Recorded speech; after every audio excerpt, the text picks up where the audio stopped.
beautiful children. Welcome to your own Akash Byju's NEET channel. I am Dr. Pankuri Miglani and I am here with my lovely children.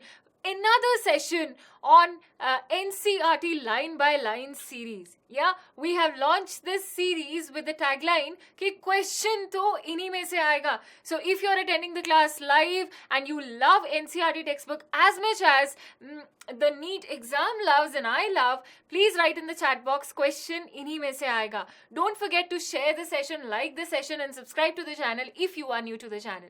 Yeah, so today I'm really excited because I am going to be doing the second chapter in the syllabus of class 11th, which we have almost finished in our MBBS Mission MBBS 2024 classes. It's a huge chapter, very important chapter called biological classification.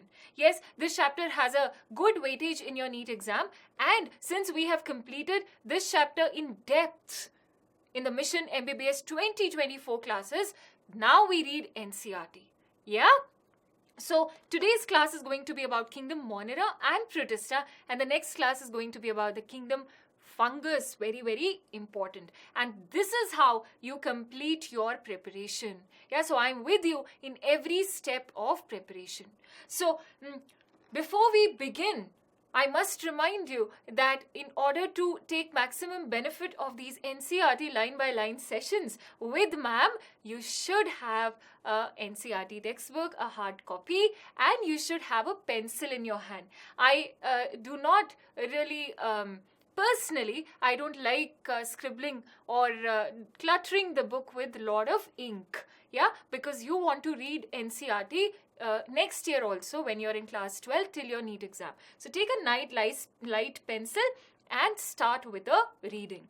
Before that, you should download the Akash Byju's app, which you can explore and try free of cost for 14 days. You can go through our video libraries. You can book a class, demo class with your favorite teachers. You can book counseling sessions. You can explore the previous year papers and the challenging questions from any concept that you like. Also, people, if you haven't shared the NCERT line by line session with your friends till now, yeah, wherever they are, whoever they are, NCERT reading is a blessing in your preparation. Okay, so let's do this. Let's spread this fire because question inhi mein se aayega. Like the session and subscribe to the channel if you have any concerns regarding your preparation. If you are still not a part of our Mission MBBS 2024 series, which runs for all my NEET 2024 aspirants, the classes happen Monday, Wednesday, and Friday. Yeah. 4 to 8 p.m. rather, all the 4 subjects. Yeah, so you have a schedule. So please be a part of that series because Akash Byju's NEET is the biggest and the best channel for NEET preparation in this country. Yeah, people. So I am going to start with Kingdom Monera. Any questions that arise in your mind, because when you start understanding, questions are going to arise in your mind. Please put them in the comment section and the team and I will take care of them. Yes, any question you want to ask from Akash Byju's team and you are trying to enroll for any of the courses. Yes, and a lot of help if you download the app as well. The link for the app is right there in the description box of this session. The link for the Telegram group is in the description box of this session. The Telegram group is to make you aware when some class is happening, when botany class is happening, which topic will be taken in a particular class, also for the notes after the class. Yeah, so it is a wonderland. So you should be a part of the Telegram group as well. So let's start Kingdom Monera. Now, all my children, if you are already a student of 2024 MBBS series, then you know Monera like nobody. Yeah, because I've gone in depth about each and every aspect of this kingdom. So this is a kingdom which was made exclusively by various people, although we follow the R.H. Whittaker's classification. Now, that is the accepted classification. Monera was given to prokaryotic organisms, the unicellular prokaryotic or primitive cells. So let's go through the important questions that can come out of every line of NCERT. Yeah, that's what this session is for. Bacteria are the sole members of the kingdom Monera. We know this already, right? This is the kingdom given to bacteria. They are the most abundant microorganisms. Yeah, if I talk about any other microscopic creatures, if I talk about fungus, virus, I talk about protists as well, unicellular algae as well. They are the most abundant microorganisms. Bacteria occur almost everywhere. So they are cosmopolitan, occurring everywhere. Hundreds of bacteria are present in just handful of soil. They also live in extreme habitats. That is why they are ubiquitous. They are present everywhere because they have the ability to live in very hot, very cold, very saline, anaerobic, any kind of condition, such as, there he goes, hot springs, deserts, snow, deep oceans, where very few other life forms can survive. Many of them live in or on other organisms as parasites. So there are bacteria, that is why we get diseases. Animals get diseases. They can live inside or even upon the body of organisms. Now, based on the shape of bacteria. Now, people who are my regular students, give me a shout out in the chat box if you are my regular student from the Mission MBBS 2024 series and you meet me every day and you have studied Kingdom Monera and Protista like nobody else and you are super confident now. And you are a part of the Telegram group also. And you're solving all those skull-crushing questions as well. Yeah? So write it in the chat box if you are a regular student. People, if you attend my classes, I always go a little beyond NCERT, a little extra from NCERT, because my vision is to prepare you for any kind of exam, any changed pattern of exam, and any exam that has even a hint of botany. Alright, but here in these sessions, we are going to be taking out questions from the lines of NCERT. So, although we have spoken about the classification of bacteria a little bit in detail, here he is classifying based on the shape of the bacteria. And majorly, you have the spherical coccus. Now, this is an important question. So, I'm going to be writing question number 1 here. I'm going to be writing question number 1 here. Makes sense to us? Rod-shaped is bacillus, given to you in the class. You can refer people who are again new to the channel. Go to the playlist. You will find my classes on the chapter biological classification. Name the lecture will be L1, L2, L3, and you see the topic as well on the lecture. So suppose you want to watch the class on fungus, you pick up that class from the playlist and watch and enjoy and gather information and become successful. Okay. And also, I would suggest subscribe to the channel so that you can be part of the regular series. Comma shaped is Vibrio. इसमें से सबसे ज़्यादा question आता है. Comma shaped bacteria को क्या बोलते हैं? And spiral is Spirillum. NCERT also gives the respective diagrams that we should be familiar with. In your preparation, as we go further, ma'am is going to conduct sessions only on diagrams also. Yeah, whatever chapter you study, I'm not going to be leaving your hand in any step of your preparation. If I understand that you can overlook a diagram, I'm going to come and teach you. Any line of NCERT, if you guys are going to miss, I'm going to come and teach you. Yeah, just be regular to the classes. Now let's get to know bacteria more. They are very complex in behavior. Compared to many other organisms, they as a group show the most extensive metabolic diversity. Now, let's dig in deeper. This is your question number 2 for today. Some of the metabolic diversity का मतलब है कि ये इनकी इतनी wide range of nutrition रहती है ना, that they can get energy. They can procure energy from so many diverse sources that their metabolic behavior, how they get energy. And they are a primitive cell. They don't have organelles also. You know about the structure of a prokaryotic cell. So understanding their machinery is complex. Now, extensive metabolic diversity. देखो metabolism में सबसे पहले आया जी nutrition. Organism ने खाना खाया, बाकी फिर metabolic processes होते हैं. है ना, तो भाई मेरे को एनर्जी भी बनानी है तो मुझे खाना तो खाना पड़ेगा. अब क्योंकि इसकी न्यूट्रिशन इतनी कॉम्प्लेक्स है कि ये सिंपली ऑटोट्रॉफिक भी हो सकता है, जिसमें से ये फोटोट्रॉफिक भी हो सकता है, ये कीमोट्रॉफिक कीमोसिंथेटिक भी हो सकता है. फॉर एग्जाम्पल सल्फर बैक्टीरिया, है ना. द वास्ट मेजॉरिटी, लेकिन this is a previous year question, question number 3 मेरे साथ लिखते जाएंगे with a pencil.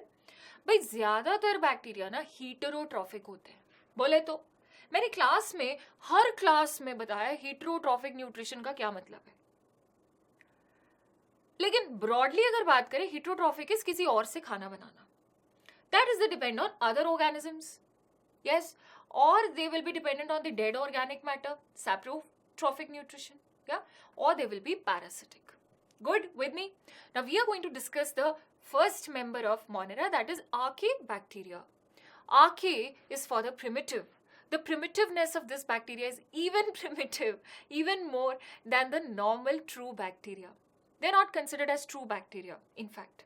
Okay, so they are not true bacteria. ये सब facts पता होने चाहिए in order to grasp NCERT very nicely, very transparent, very crystal clear. So these bacteria special are since they live in some of the most harsh habitats. जब दुनिया में life सबसे पहले आई थी इस प्लैनेट पर, तो ऐसा माना जाता है कि आर्कीबैक्टीरिया ही आए थे जब earth was in the form of a boiling soup in fact. हाँ, such is extreme salty areas, उनको बोलते हैं हैलोफाइल्स. Question number 5. कितने क्वेश्चन दे दिए मैम ने अभी तक? मैम ने 3 क्वेश्चन दिए हैं, 3 के बाद आता है 4, तो इसको हम मार्क कर देते हैं. क्वेश्चन नंबर 4 लिखते जाइएगा बच्चों, है ना, तभी इस सेशन का फायदा है. हाँ, so I am going to be taking care of all the topics that you want me to take, है ना. आपने प्लांट फिजियोलॉजी मांगी थी, we have done plant physiology like never before. All the previous year questions, all the important concepts some of you had been asking. So you will ask and I'll teach. Don't worry about that. But I want you in my class regularly. Okay. Now, hot springs में रहने वाले thermoacidophils. कहने का मतलब ये है, question number 5, thermo is for temperature और यहाँ पे pH एसिडिक रहेगा, सल्फ्यूरिक एसिड होता है इनमें. हॉट सल्फर स्प्रिंग्स हैं ये. और मार्शी दलदल वाले एरियाज में ये होंगे एनारोबिक ऑर्गेनिजम्स, मीथेनोजेंस. मैंने आपको क्लास में एग्जांपल्स भी दिए हैं. क्वेश्चन नंबर 5 बन गए जी. 6 क्वेश्चन. हाँ, कोई प्रॉब्लम नहीं. Archaebacteria differ from other bacteria. Why is it able to tolerate such extreme habitat? Ma'am question, examiner question, super important question. So I'm going to take red color and put a star and mark it the good number 7. So because अच्छा क्या difference है वो class देखनी पड़ेगी, है ना. Different cell structure, this feature is responsible for the survival in extreme. इसकी cell wall का स्ट्रक्चर डिफरेंट है. अब उसमें क्या डिफरेंसेस है ये थोड़ा एक्स्ट्रा मैंने अपनी क्लासेस में बताया है. तो जो बच्चे उस क्लास में नहीं थे और जो एक्स्ट्रा पढ़ना चाहते हैं, वो I am repeating it again, वो क्लास प्लेलिस्ट में जाकर देखिए और चैनल को सब्सक्राइब कीजिए. Methanogens are present in the gut of several ruminant animals such as cattle, जो सेल्यूलोज पे एक्ट करेंगे, and they will produce methane और बायोगैस, गोबर गैस फ्रॉम द डंग. इस कॉन्सेप्ट को हम कमर्शियली यूज करते हैं. क्वेश्चन 8. तो ये आ जाता है वे मीथेनोजेंस हैं इन तीनों में जो हम आज भी इसका कमर्शियल यूज करते हैं in using biogas as the alternative and organic fuel, है ना, फ्रॉम द डंग. आपने गांव में देखा होगा, ये बहुत होता है in small villages. Eubacteria are the true bacteria.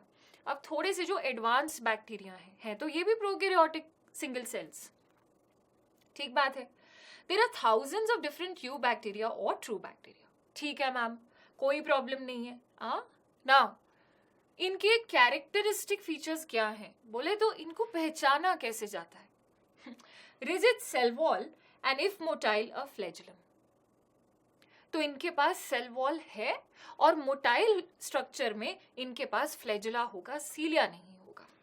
The cyanobacteria, भाई यू बैक्टीरिया का ही मेंबर है ब्लू ग्रीन एल्गी, जिसको कई लोग प्लांट्स में रखना चाहते थे, लेकिन क्योंकि इसके पास तो यूकैरियोटिक सेल तक नहीं है तो अब इसको हम कैसे रखें.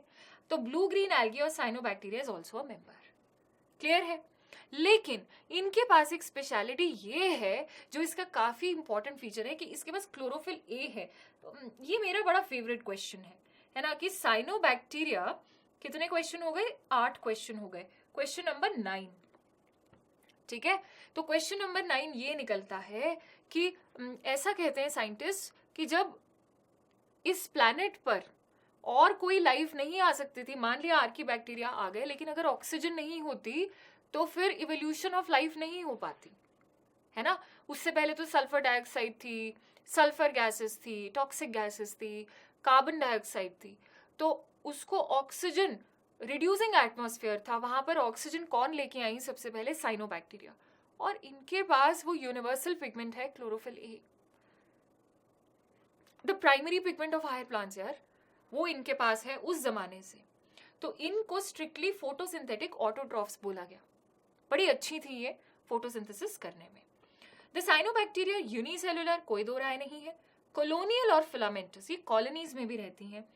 फ्रेश वाटर, मरीन और टेरेस्ट्रियल। नाउ दिस इंडिकेट्स ये कहीं भी रह सकती हैं, साइनोबैक्टीरिया कहीं भी रह सकती हैं। The colonies are generally surrounded by gelatinous sheath, बाकी में नहीं, फिलामेंटस में नहीं, सिंगल सेल में नहीं, लेकिन जब ये कॉलोनी बनाती है तो अपने अराउंड एक प्रोटेक्टिव शीथ बना लेती है ना, कि इसको अगर ये स्पेशली एक्वेटिक है तो पानी के करंट में इसको डिस्ट्रक्शन ना हो। तो कॉलोनीज आर, ये भी एक स्पेसिफिक सी चीज है, अगर मुझसे पूछो तो मैं तो ऐसे पढ़ाई करती हूँ, एक एक वर्ड में जान है ना, और जिसने वर्ड्स में जान ढूंढ ली उसको पढ़ना आ गया। तो आप मेरे साथ सीखोगे धीरे धीरे कैसे पढ़ना है। The colonies are generally surrounded by the gelatinous sheet, समझ में आ गया। They are generally surrounded by, okay this was it. They often form blooms in polluted water bodies, बहुत फैल जाती हैं वाटर बॉडीज में, कॉलोनीज बना लेती हैं, बहुत जल्दी जल्दी रिप्रोड्यूस करती हैं। Some of them, not all cyanobacteria, ये भी लोगों को लगता है कि सारी साइनोबैक्टीरिया नाइट्रोजन फिक्सेशन कर सकते हैं, नहीं भाई नहीं। तो वो जो सिम्बायोटिक एसोसिएशंस के बारे में हम पढ़ते हैं, बड़े बच्चे मेरे साथ अग्री करेंगे, comment in the chat section if you agree, है ना। वो जो इकोलॉजी में सिम्बायोसिस वगैरह पढ़ते हैं, उसमें कुछ ही साइनोबैक्टीरिया है who can fix atmospheric nitrogen. और इस साइनोबैक्टीरिया में स्पेशलाइज्ड सेल्स, मेरा तो ये फेवरेट क्वेश्चन है, बहुत बहुत बहुत जरूरी, the specialised cell which will fix nitrogen।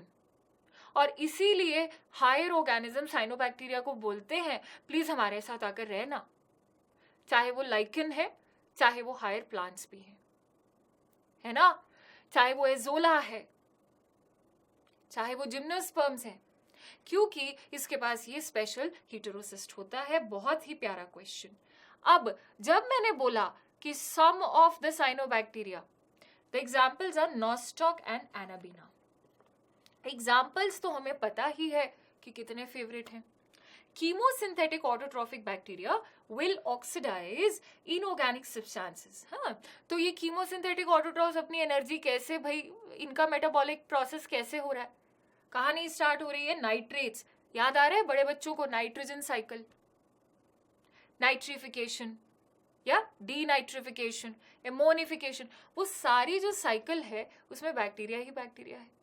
तो या ये नाइट्रेट्स यूज करेंगे, ये नाइट्रिफिकेशन यूज करेंगे, नाइट्राइट्स यूज करेंगे, या फिर अमोनिया एज सबस्ट्रेट यूज करेंगे to release the energy for their ATP production. ATP तो चाहिए ही जिंदा रहने के लिए। तो दे प्ले, तो उसी तरह जैसे एटीपी ऑर्गेनिज्म की जिंदगी के लिए चाहिए, नीट की प्रिपरेशन के लिए एनसीईआरटी इज द एटीपी। हाँ, सो प्लीज मेक श्योर कि वीकेंड पे आप ये कुछ आधा घंटा 30 मिनट्स 40 मिनट्स ये सेशन मैम के साथ जरूर अटेंड करें।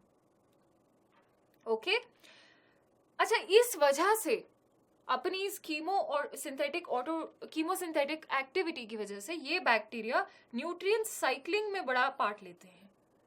हाँ, कि there are nutrient cycles that you will study in class 12th, कि भाई अगर हमने सॉइल से नाइट्रोजन फॉस्फोरस लिया तो हम उसको वापस कैसे दें। जब कॉम्प्लेक्स ऑर्गेनिजम्स मरते हैं तो उन पर एक्ट करके, उनकी बॉडीज पर एक्ट करके ये बैक्टीरिया इन मिनरल्स को वापस दे देते हैं। Is that clear?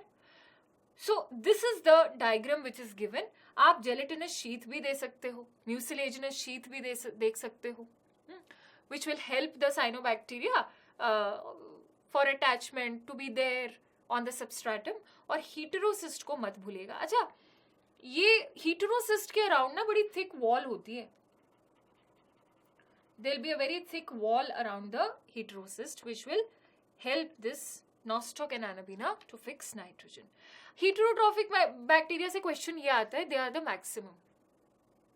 हाँ, they are the most abundant. बड़ा ही ऐसा क्वेश्चन है कि हमें लगता है ये थोड़ी ना पूछेगा एग्जाम में, पूछ लेता है.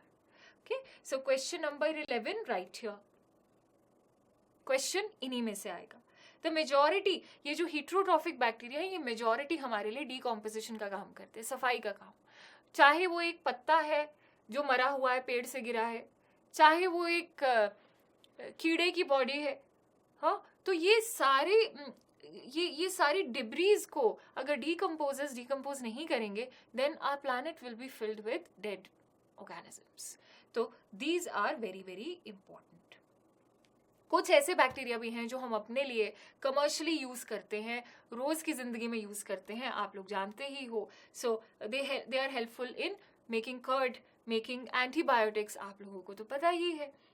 फिक्सिंग नाइट्रोजन, राइजोपस बैक्टीरिया आपको पता है, लैक्टोबैसिलस आपको पता है, right. Some are pathogens causing damage. कुछ डिजीजेस भी करते हैं, क्रॉप्स को डिजीज करते हैं, एनिमल्स को करते हैं, हमारे पेट्स को करते हैं. There are serious diseases also. Cholera है, विब्रियो कॉलरे डिजीज करता है. अच्छा, 12th में एक चैप्टर आता है ह्यूमन हेल्थ एंड डिजीजेस, उसमें ना आपको एक लिस्ट दी जाएगी कि ये बैक्टीरियल डिजीजेस हैं इंपॉर्टेंट जो ह्यूमंस में होते हैं, है ना. टाइफॉइड है, बड़े ये किसी टाइम पे, आज तो डेथ कॉजिंग नहीं है, but these diseases have killed many people. उसके बाद वैक्सीन्स आ जाती हैं, मेडिसिन इवॉल्व्स. सो सैल्मोनेला टाइफी है, टाइफॉइड से बहुत लोग मरे थे किसी एक टाइम पर. टेटनस है, राइट. सिट्रस कैंकर है, ज़ैंथोमोनास सिट्राई करता है. So these are the well known diseases. Just to give you an idea कि इनमें हर रंग है मोनरेंस में.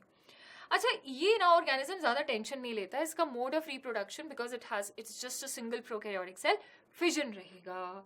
Sometimes under unfavourable condition spores रहेंगे. मैंने इसको थोड़ा डिटेल में पढ़ाया है अपनी रेगुलर क्लास में, you can go and watch it.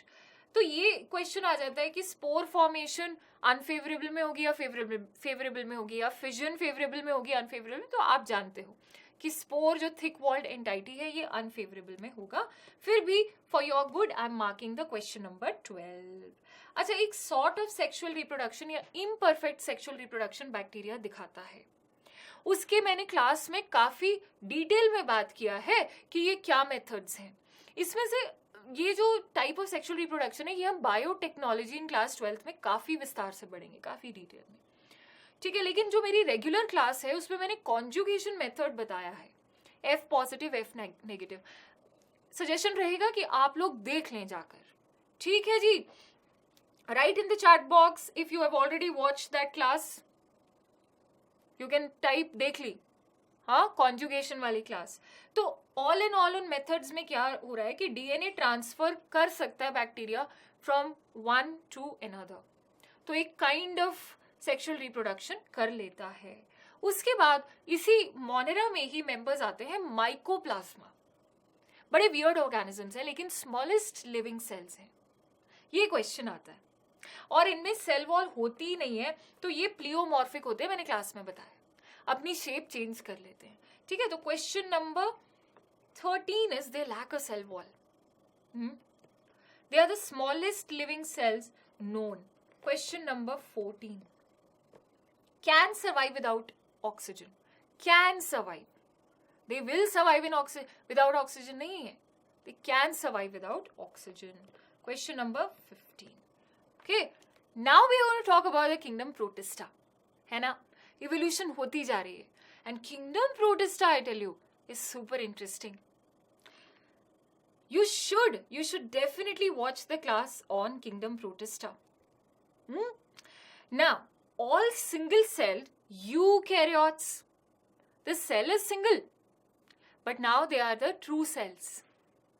So, they are eukaryotes which are placed under Protista. But the boundaries of this kingdom, that's what I repeatedly say about Protista. It's a mixed bag of organisms. You find such a huge range and diversity. So this line is very important and it has come again and again. I'm going to write question number 1 here and let's mark it important as well. You can also mark with your pencil. Guys, don't forget to share the session. Yeah? Every line of NCERT decoded like this It's a once in the journey chance. आपकी पूरी journey जो preparation की है, आपको ऐसे एक एक line नहीं मिलेगी. So make the proper use of this opportunity, right? So boundaries of this kingdom are not well defined. ये किस kingdom के लिए कहा जाता है, ऐसा question आ जाता है. What may be a photosynthetic protista to one biologist may be a plant to another. Protista को लेके काफी confusion रही काफी लंबे टाइम तक. In this book we include NCERT कहती है देखो मैं पढ़ाऊंगी तुम्हें chrysophytes, dinoflagellates, euglenoids, slime moulds and protozoans under Protista. इतना हमें क्लासिफिकेशन मैंने पढ़ाई है क्लास में, हमें पता होना चाहिए. इसको क्वेश्चन नंबर 2 मार्क कर देते हैं. ठीक है, इजी क्वेश्चन है. मेंबर्स आर प्राइमरली एक्वेटिक, ये पानी में ही रह सके. ठीक है, ये भी अच्छी बात है. Okay, I am still not increasing the number of questions here. This is question number 2. This kingdom forms a link with the others. ये बहुत इंपॉर्टेंट है. ये कैसे बनाती है लिंक, वो मैंने क्लास में समझाया, देख लेना. Dealing with plants, animals and fungus. Being eukaryotes, they contain a well-defined nucleus and other organelles. Some have flagella or cilia. Now cilia is coming. So this is question number 3. Locomotion ने काफी अपने आप को evolve किया है. If I talk about kingdom protista, कितने लोग ये बात मानते हैं? Right it in the chat section कि मैम सडनली प्रोटिस्टा में ना लोकोमोशन को काफी इंपॉर्टेंस दी गई. कुल्स गुड. अब इसके लिए जिसने मेहनत की होगी ना, जिसने मेरे साथ प्रोटिस्टा को पढ़ा होगा हर सेशन में, वो इस बात का जवाब दे पाएगा. कुल्स और सेक्सुअल रिप्रोडक्शन भी इसमें इवॉल्व हो गई है. Protist reproduce asexually and sexually by process involving cell fusion and zygote formation. Okay, let's explore this more. Chrysophyites, plant like. This group includes diatoms and desmids. Question number 3. Okay, question number 4. किस्मत अच्छी है, यही question आ जाएगा. Who are the members of chrysophytes? आया. They are found in fresh water as well as marine. लेकिन aquatic होंगे, इतना पता होना चाहिए. They are microscopic and float passively in water. Some of the words ring a bell like anything. Class में मैंने बताया है कि ये पैसिवली वर्ड का क्या मतलब है. कोई है जो मुझे चैट सेक्शन में बताएगा कि मैम ये पैसिव वर्ड आपने ऐसे समझाया था, इसका ये मतलब है. Others who don't know shall know, will know when you make the effort of watching the class. Very important. Most of them are photosynthetic, plant-like. In diatoms, the cell wall, ये बड़ा प्यारा सा कॉन्सेप्ट है. Question number 6, इसको हम, ये इसका ना कैरेक्टरिस्टिक फीचर है. डायग्राम्स की हेल्प से हमने क्लास में किया है कि भाई डायटम्स में सोप बॉक्स अपीयरेंस होती है. एपीथीका, हाइपोथीका मैंने पढ़ाया है. 2 thin overlapping shells which fit together as a soap box. Soap box arrangement of cell wall is a characteristic feature of diatoms. भूलेंगे नहीं यार, नहीं. Another very important feature. Question number 7. ये तो आता ही आता है, सदियों से आ रहा है, मेरे टाइम पे भी आया था. The walls are embedded with silica. जैसे कि वो हो glass. And thus the walls are indestructible. ये एम्स एजर्शन रीजन का फेवरेट क्वेश्चन हुआ करता था. Question number 7, the number 7. Okay people. So now when they die, what will happen? Even if the organism is died, it will leave behind large amount of cell wall deposits in whatever water body they are living in. है ना, जिस भी ocean में, जिस भी सी में रह रहे हैं, वहां पर बेड पर इनका डेड एक्यूमुलेशन हो जाएगा. और बहुत सालों तक जो इकट्ठा होता है डायटोमेशियस अर्थ. आया ma'am. So diatomaceous earth is owing to the silica presence. मैंने क्लास में ये भी ना बड़ा माइन्यूट सा डिफरेंस बताया है. पूरी बॉडी नहीं, उसका जो सिलिका वाला पार्ट है वो बना रहा है डायटोमेशियस अर्थ. क्यों? फिर हम इसको करते हैं ड्रिल और हम इसमें से अपने काम की चीज निकालते हैं. It is used in polishing, filtration of oils and syrups. Diatoms are the chief producers in the ocean, मेरे हिसाब से this is a star question, question number 9. आगे चलते हैं. Then comes dinoflagellates. Yes, ma'am. As the name suggests, dies to flagella. Locomotion में कुछ बदलाव आया है. ऐसे ही पढ़नी है भाई बायो, और कोई इसमें कोई जादू की छड़ी नहीं चाहिए, कोई उदासी नहीं चाहिए, कोई एक्स्ट्रा खुशी नहीं चाहिए.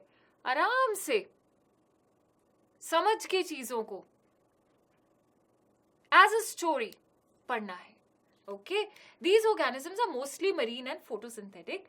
अच्छा, इनमें ना कलर्स ज्यादा हैं owing to the photosynthetic pigments, yellow, green, brown, blue और red depending on the pigments. The cell wall, यहाँ से कहानी स्टार्ट हो गई है. मैंने अभी तक रेड पेन छोड़ा नहीं है, कोई रीजन है उसका. 9 क्वेश्चन आपको दे दिए हैं. Question number 10. The cell wall has stiff cellulose plates. Silica नहीं है, फ्रस्ट्यूल नहीं है, stiff cellulose plates on the outer surface. Most of them have 2 flagella. एक लॉन्गिट्यूड, ये मैंने क्लास में बहुत अच्छे से समझाया है. हाँ, so watch that class. One lies longitudinally and the other transversely. ये आ गया जी क्वेश्चन नंबर 11. हिटेरोकॉन्ट कंडीशन क्या होती है समझा दिया है. बेटा अपनी भलाई के लिए क्लास देख लें, मजा आएगा तुम्हें, क्योंकि जैसे ही कोई कॉन्सेप्ट हम इजिली ग्रास्प कर पाते हैं, रट्टे नहीं मारने पड़ते, तो मजा पढ़ाई का तभी आना शुरू होता है. उससे पहले तो जंग ही रह जाती है ना. तो जरूर देखिएगा क्लास. अच्छा, ये मैंने समझाया है with the help of a diagram कि इनके लिए अपनी अपनी फरोज होती हैं, नाम भी दिया है उनको. लॉन्गिट्यूडनल फरो होगी, ट्रांसवर्स फरो होगी. ओके. अच्छा, उसके बाद गोनायोलैक्स का एग्जांपल इज इंपॉर्टेंट. सारा ही रेड मार्क कर दिया, इसमें से क्वेश्चन आता है. That's why I am not changing the ink. हाँ, सो गोनायोलैक्स क्या करता है, पूरे का पूरा रेड टाइड कॉज करता है, रैपिड मल्टीप्लीकेशन कर देता है on the sea, and it causes red tide, not red sea, it causes red tide. ये क्वेश्चन काफी सालों से आ रहा है कि red tide is caused by. इसको मैं 5 स्टार मार्क करना चाहूंगी. बहुत ही कॉमनली आस्क्ड क्वेश्चन है. आया. It also release a toxin, वो भी मैंने डिटेल में बताया है क्या बोलते हैं उस टॉक्सिन को. उसका भी इल्जाम गोनायोलैक्स पर है. कूल पीपल, आगे चलते हैं यूग्लिनॉइड्स पे. इस टॉक्सिन वाले क्वेश्चन को मैं क्वेश्चन नंबर 13 मार्क कर रही हूँ.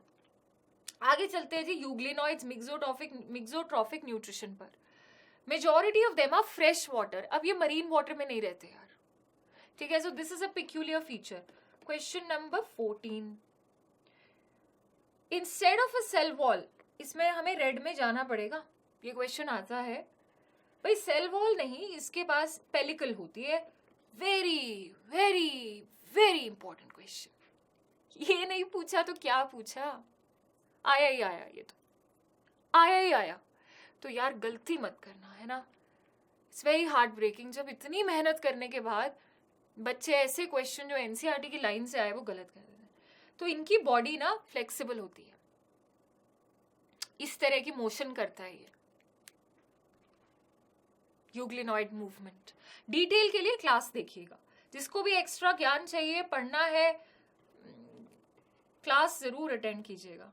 They have 2 flagella. फिर से हिटेरोकॉन्ट, अ शॉर्ट, ये तो बहुत ही शॉर्ट होता है, and a long one. Question number 16. ये मिक्सोट्रॉफिक न्यूट्रिशन कर सकते हैं in the absence of sunlight. Question number 17. Red ink is on. Interestingly they are identical to the photosynthetic pigments are like chlorophyll A and B. My favorite question in the entire paragraph. Okay, तो ये evolution दिखा रहा है कि आने वाली kingdom, plant kingdom कैसे आई. हर line का इमोशन होता है. Every line is pregnant with the meaning. Okay, उसके बाद आते हैं जी स्लाइम मोल्ड्स. इन्होंने हमें दिखाया कि फंगस कैसे आई. हाँ, so slime moulds are saprophytic protist. Question number दे देते हैं ताकि आपको अपनी सारी सफर तय करने के बाद, after your done with your journey, आपको याद हो कि मैम ने प्रोटिस्टा में से ये 25 क्वेश्चन दिए थे, उसी में से सारा पेपर में सारे क्वेश्चन आ गए. ठीक है, स्लाइम मोल्स है saprophytic protist. Question number 15 I think है ना, ओ सॉरी 19. क्वेश्चन नंबर 19, सीधा सीधा, which of the following are saprophytic protists? The body moves along decaying twigs and leaves engulfing organic material. Under suitable conditions, जब सब कुछ सही है, they form an aggregation called plasmodium, which may grow and spread over several feet. ये question भी आता है. Question number 20 mark कर दिया मैम ने. लेकिन अनफेवरेबल कंडीशंस में क्या होता है ये पूछेगा वो. सिर्फ और सिर्फ अनफेवरेबल कंडीशन में रेड पेन उठा लिया है. Question number 21, it will form fruiting bodies like fungus and bear spores at the tips. The spores will possess the true walls. इसकी सिर्फ स्पोरिक स्टेज है जिसमें वॉल है, अदरवाइज इसके पास सेल वॉल नहीं है. These spores are extremely resistant and survive for many years even under adverse conditions, and ये फैल जाते हैं through air currents, इसीलिए ये बहुत जल्दी फैलते हैं. उसके बाद आता है जी प्रोटोजोन्स. बहुत ही इंपॉर्टेंट लाइन है इसमें. Question number 23, all protozoans are heterotrophs. क्योंकि अपने को एनिमल किंगडम भी तो निकालनी है. प्लांट किंगडम निकाल ली हमने पहले 3 मेंबर्स से, डाइटम्स, डाइनो और यूग्लिनॉइड से. फिर हमने फंगस निकाल ली. अब हम प्लांट ना निकालें? One of the most diverse kingdoms in fact. तो भाई they are heterotrophs and live as predators or parasites. They believed to be primitive relatives of animals. There you go. There you go. There are 4 major groups of protozoans. अब मैंने class में बताया कि ये grouping कैसे की गई है. ये क्वेश्चन आता है. एनसीईआरटी ना कुछ बातें कहती नहीं है लेकिन सवाल आता है. कह जाती है, सिर्फ वो लाइन नहीं होती है. उसलिए आपको मेरी क्लासेस में होना चाहिए. ठीक है. अब जी सबसे पहला है amoeboid protozoan. These organisms live in fresh water, sea water, कहीं भी रह लेते हैं. They move and capture by pseudopodia और फॉल्स फीड. इजी क्वेश्चन है. As in amoeba, marine forms have silica shells on their surface, अपने आप को प्रोटेक्ट करने के लिए. इसको मैं एक डिफिकल्ट क्वेश्चन की तरह मार्क करूंगी. ये आपका क्वेश्चन नंबर 24 बन जाता है कि भाई सिर्फ मरीन फॉर्म्स में सिलिका आएगी वरना नहीं होगी. Entamoeba histolytica is the parasite. Question number 25. Flagellated will have flagella, right? And sleeping sickness, trypanosoma, you have to remember. Okay, trypanosoma causes sleeping sickness. Testis fly. ये examples class में मैंने करवा दिए थे. उसके बाद ciliated, यानी कि इनके पास cilia होगा. cilia होगा. Thousands of cilia. Flagella तो 1, 2, 3 होते हैं, कुछ होते हैं. cilia तो thousands होते हैं. They have a cavity. ये इसका कैरेक्टरिस्टिक फीचर है. कितने क्वेश्चन दे दिए मैम ने? 26 दे दिए ना. This is the 27 question. Question number 27, red ink is on. भाई सीलिएटेड प्रोटोजोन के पास आया है गलट. पैरामीशियम के पास ये फीचर है. इसके पास कैविटी है गलट, जो आउटसाइड द सेल ओपन करेगी. फूड यहाँ पे आ जाएगा गलट में with the help of cilia. Cilia movement में ही सिर्फ मदद नहीं कर रहे, फूड कैप्चर करने में भी मदद कर रहे हैं. Paramecium is an important example. इसमें से क्वेश्चन आता है. ठीक है, पैरामीशियम कैसा प्रोटोजोन है? Okay. Sporozoans, these include diverse organisms that have an infectious spore-like stage in their life cycle. The most notorious is Plasmodium or the malarial parasite. 28 question. Question number 29. Okay. Question number 30. Sporozoans के पास locomotory organs नहीं होते, इनके पास infective spores होते हैं.